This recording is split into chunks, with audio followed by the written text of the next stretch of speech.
Olá, meus irmãos, a graça e a paz da parte de Deus, o nosso Pai, e do Senhor Jesus Cristo. Eu quero continuar com os irmãos hoje, dentro do tema que nós começamos no domingo passado, Jesus, o Filho de Deus, o homem que é Deus. O texto é João capítulo 5, que é o capítulo onde nós encontramos Jesus curando um paralítico no tanque de Betesda e toda a controvérsia que isso gerou pela cura ter sido realizada no dia de sábado, e também no dia de sábado Jesus ter mandado o homem levantar, tomar a sua cama e andar.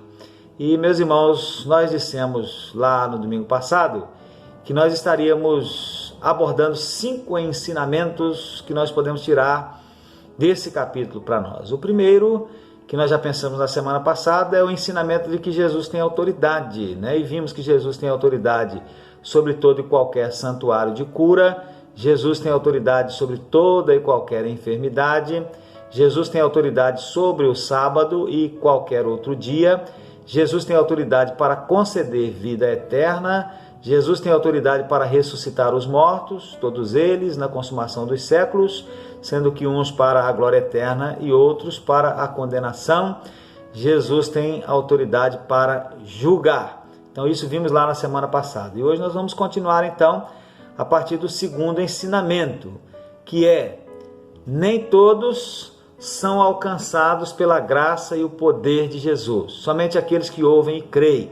Então nós aprendemos isso nesse capítulo, ou esse capítulo, conforme evidenciamos lá na semana passada, nos ajuda a aprender isso, porque não é só aqui, né? O ensinamento está em outros trechos das Sagradas Escrituras. Então, nem todos são alcançados pela graça e o poder de Jesus, somente aqueles que creem.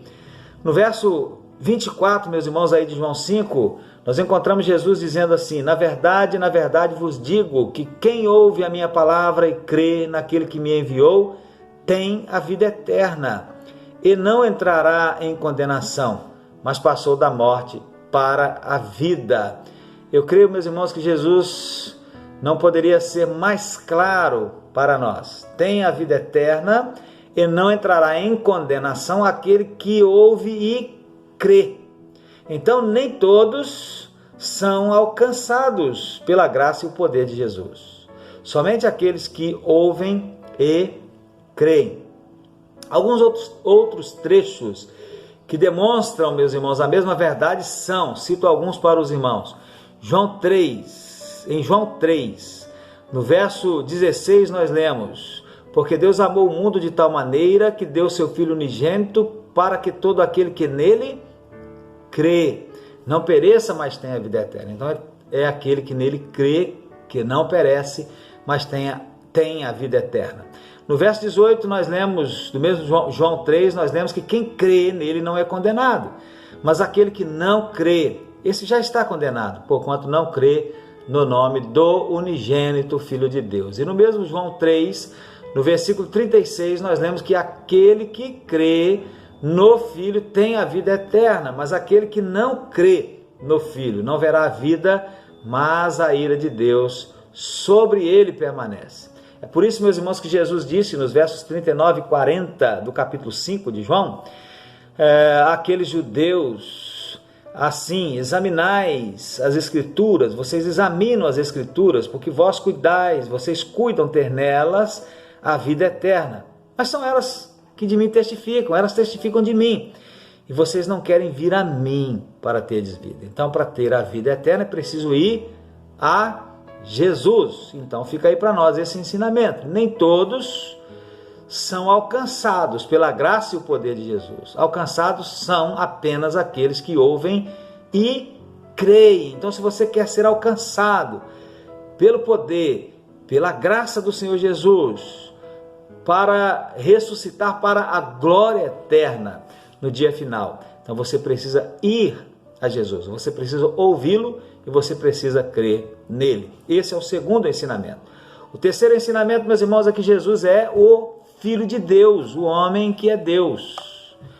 O nosso tema, o tema da nossa mensagem, né? No verso 18 nós lemos assim: por isso os judeus mais ainda procuravam matá-lo. Por quê? porque não só quebrantava o sábado, mas também dizia que Jesus era seu próprio Pai, fazendo-se igual a Deus. Domingo passado, meus irmãos, eu me referi ao primeiro sermão dessa série que tenho desenvolvido em João, no Evangelho de João.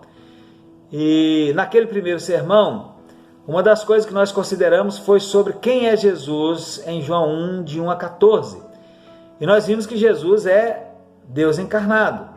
Nos versos 1 e 2 ele é apresentado como o Verbo eterno, aquele que existia desde o princípio, não por ter um princípio como criatura, mas por ser eterno. Ele é Deus e estava com Deus. No verso 3 ele é o Verbo criador, aquele por intermédio de quem todas as coisas foram feitas e sem o qual nada do que foi feito se fez. E no verso 14 ele é o Verbo encarnado. E Jesus então é o Deus encarnado, é Deus em figura humana. E agora aqui, isso vimos lá no capítulo 1, e agora aqui em João 5 nós encontramos novamente essa revelação sobre a divindade de Jesus, dessa vez vinda dele próprio ao dizer que Deus era seu próprio Pai, fazendo-se assim igual a Deus. Era assim que as pessoas entendiam, e por assim entenderem, elas se irritaram com Jesus. Elas passaram a acusar a Jesus, mas Jesus, ao invés de negar as acusações, as confirmou. E por que Jesus as confirmou? Com o seu silêncio ou com a sua fala, a continuidade dentro desse assunto? Porque era isso mesmo que ele era, o Deus encarnado, o homem que é Deus. Se você me perguntar, pastor, Jesus era homem? A única resposta que eu posso lhe dar, com base nas Escrituras, é que sim. Jesus era homem, Jesus era 100% humano. Jesus continua 100% humano e continuará sendo 100% humano. E se seguida a essa pergunta você me perguntar, e Jesus é Deus? A resposta que eu tenho que lhe dar também é sim. Jesus era 100% Deus e Jesus continua e continuará a ser 100% Deus. Jesus é Deus encarnado, Deus na forma de homem. Jesus é ao mesmo tempo homem e Deus. E ele não é metade humano e metade divino, não. Ele é plenamente homem e plenamente Deus em uma só pessoa. E assim o será para sempre. A isso, meus irmãos, dentro da teologia se dá o nome de união hipostática. Agora, obviamente que isso, assim como outros temas relacionados às Escrituras, à Bíblia Sagrada, não nos é muito fácil de compreender. Isso não nos é muito fácil de compreender, mas é o que se entende estar revelado na palavra de Deus. Então nós não podemos dar uma resposta diferente daquilo que está revelado na palavra de Deus. Eu até confesso para os irmãos que eu sou tentado a me estender em uma explicação mais detalhada sobre esse tema aqui para os irmãos, mas também entendo, não será este o momento, porque o que eu estou fazendo aqui é pregando um sermão e não fazendo um estudo teológico detalhado. Mas eu quero deixar com os irmãos, ainda que eu não vá me estender sobre o assunto, um resumo em uma frase dita, usada por Wayne Grudem em sua teologia sistemática. Ele usa a seguinte frase acerca de Jesus. Ele diz que Jesus, permanecendo o que era, tornou-se o que não era. Isto é, na explicação do próprio Grudem, enquanto Jesus permanecia o que era, e o que ele era? Plenamente divino. Ele também se tornou o que não fora antes. O que ele não fora antes, mas que se tornou? Plenamente humano. Jesus não deixou nada de sua divindade quando se tornou homem, mas assumiu a humanidade que antes não lhe pertencia. Então Jesus é o Filho de Deus, o homem que é Deus, ao mesmo tempo homem e ao mesmo tempo Deus. Homem porque assim ele se tornou. E sendo assim, meus irmãos, nós chegamos então ao quarto ensinamento, aí dentro de João capítulo 5, que é o ensinamento de que nós precisamos honrar a Jesus. Se Jesus é Deus, o homem que é Deus, então nós precisamos honrar a Jesus. Nos versos 22 e 23, Jesus diz assim: o Pai a ninguém julga, mas deu ao Filho todo juízo. Para quê? Para que todos honrem o Filho, assim como honram o Pai. Quem não honra o Filho, não honra ao Pai que o enviou. Quem não honra o Filho, também não honra o Pai que o enviou. Então nós precisamos honrar a Jesus. Porém, meus irmãos, não se trata de honrar como se honra uma pessoa qualquer. Nós precisamos honrar a Jesus nos lembrando de quem Ele é. E quem Ele é? Ele é o Deus encarnado. Ele é Deus na pessoa do Filho. Ele é o homem que é Deus, conforme nós acabamos de considerar. E nós precisamos honrá-lo nos lembrando disso. E como é que nós vamos honrá-lo nos lembrando disso? Eu quero propor para os irmãos algumas formas apenas. Primeiro, nós vamos honrá-lo crendo nele. Logo após falar sobre honrar o Filho, assim como se honra o Pai, Jesus fala sobre ouvir a sua palavra e crer naquele que o enviou. Então, quando cremos no Pai e cremos no Filho, nós honramos tanto ao Pai quanto ao Filho. E é óbvio que aquele em quem não se crê não é honrado de forma alguma por aquele que não crê.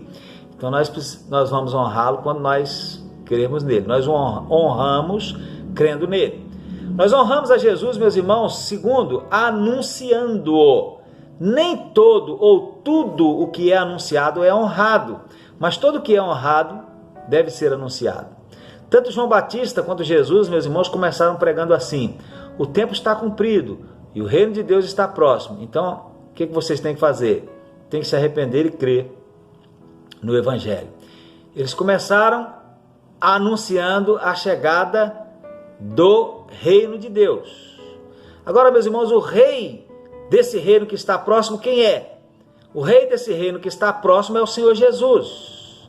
E como tal, então, ele deve ser honrado.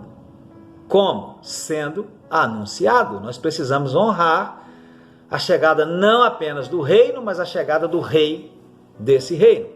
Terceiro, meus irmãos, nós vamos honrar a Jesus louvando-o. Louvar é o mesmo que exaltar por causa daquilo que se faz. Louvar é o mesmo que exaltar a Jesus. Louvar a Jesus é o mesmo que exaltar a Jesus por causa daquilo que ele faz. Então nós vamos honrar louvando-o.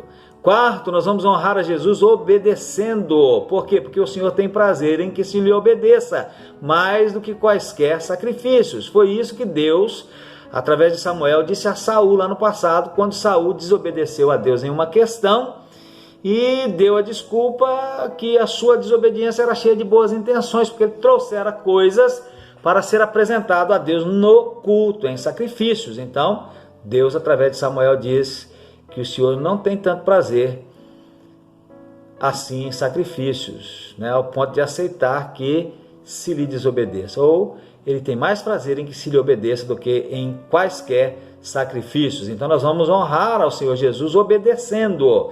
Nós vamos honrar ao Senhor Jesus, meus irmãos, tendo um viver digno da nossa vocação.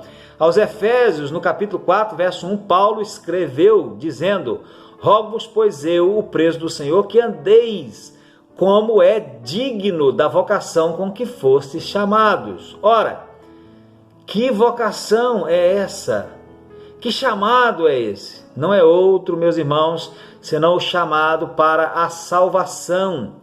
Salvação oferecida por Cristo e em Cristo. E aquele que nos chamou, que é Jesus, nós devemos honrar, vivendo de forma digna desse chamado. Como se vive de forma digna desse chamado? Paulo continua aí no capítulo 4 de Efésios, dizendo: com toda humildade e mansidão. Então se vive com toda humildade e mansidão, com longanimidade, suportando-vos uns aos outros em amor, procurando guardar a unidade do Espírito pelo vínculo da paz. E, meus irmãos, obviamente, inclui-se nesse viver as demais virtudes que nós encontramos na palavra de Deus. Então é assim que nós vamos honrar a Jesus, tendo um viver digno da nossa vocação. Honramos a Jesus, meus irmãos, não apenas com os lábios, mas de coração. Em Marcos 7, esse é a sexta forma, né, de honrarmos a Jesus, não apenas com os lábios, mas de coração. Em Marcos capítulo 7, Jesus, apontando o erro dos escribas e fariseus, cita o profeta Isaías para dizer que a honra que muitos oferecem a Deus é apenas de lábios e não de coração. Então é uma honra vã. E não deve ser assim. Devemos honrar a Jesus de coração e não apenas com os lábios. Não se trata apenas de participar de um programa da igreja, um culto, por exemplo, e cantar ou falar bonito. É preciso viver aquilo que se canta e aquilo que se prega, observando-se, obviamente, se aquilo que se canta e que se prega ou que se fala, é biblicamente correto. 7, meus irmãos, nós honramos a Jesus com os bens, quando nós dedicamos a Ele os bens que Ele colocou em nossas mãos, porque em Provérbios 3, verso 9, nós lemos que uma forma de honrarmos ao Senhor é com a nossa fazenda, ou bens, e com as primícias de toda a nossa renda. E o termo hebraico que foi traduzido por honrar, em Provérbios 3, 9, tem o sentido de tomar para si glória ou honra, ganhar glória. Só que nesse caso, a honra ou a glória não a devemos tomar para nós, mas atribuí-la ao Senhor, dedicando a Ele parte daquilo que temos, porque aquilo que temos vem dele próprio.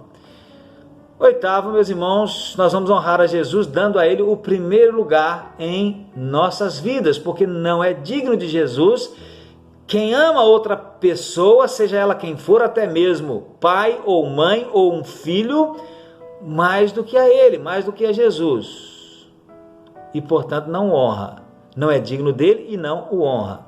Em Lucas 14, 10, apesar de ser um outro contexto, Jesus deixa claro que é honrado aquele que é convidado a vir mais para cima. Então, Jesus precisa ser honrado assim em nossas vidas, conosco, dando a Ele o lugar mais acima, na verdade, o primeiro lugar em nossas vidas. 9, meus irmãos, nós vamos honrar a Jesus, reconhecendo a dignidade dele e a nossa total necessidade da sua graça.